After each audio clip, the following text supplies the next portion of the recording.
வணக்கம். நான் டாக்டர் மாதவி வைஷ். இன்னைக்கு நாம் சோரியாசிஸ் அதிகரிக்கும் போது ஏற்படும் அறிகுறிகள் பற்றி பேசலாம். சோரியாசிஸ் என்பது ஒரு தானாகவே ஏற்படும் நோய், ஆட்டோ இம்யூன் டிசார்டர் ஆகும். இது காலத்துடன் அதிகரிக்கிறது. சோரியாசிஸ் என்பது மிகவும் நீடித்த நிலை. இது எளிதில் குணமாகாது. ஆனால் ஒரு நல்ல சிகிச்சையுடன் இதை நிரந்தரமாக குணப்படுத்த முடியும். இதன் மூலம் நாம் எளிதில் அறியக்கூடிய சோரியாசிஸ் அதிகரிக்கும் அறிகுறிகள் என்னென்ன என்பதை பார்ப்போம்.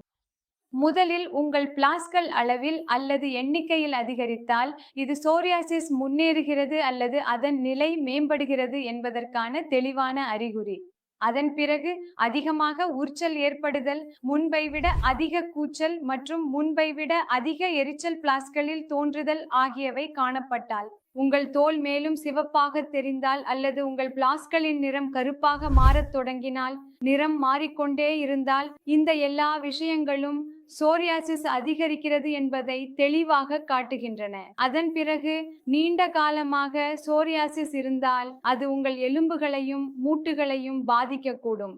மூட்டுகளில் கடினத்தன்மை, உறைதல், வீக்கம் மற்றும் எரிச்சல் போன்றவை உங்களுக்கு உணரப்பட்டால் அவை சோரியாடிக் ஆர்த்ரைட்டிஸ் என்ற சோரியாசிஸின் ஒரு சிக்கலான அறிகுறிகள் ஆக இருக்கலாம்.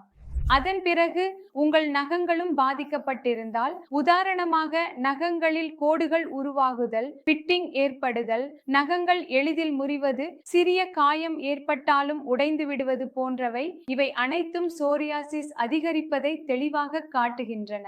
இது நீண்டகால நிலைமையாக இருப்பதால் வாழ்க்கை முறை மாற்றங்கள் அல்லது இயற்கை வைத்தியங்களால் முழுமையாக குணமாக முடியாது. இந்த எல்லா முறைகளாலும் இதை நிர்வகிக்க முடியும். ஆனால் இந்த நீண்டகால நிலையை நீங்கள் முழுமையாக குணப்படுத்த விரும்பினால் எங்களை தொடர்பு கொள்ளலாம் மற்றும் ஆன்லைன் ஆலோசனை பதிவு செய்யலாம். நன்றி.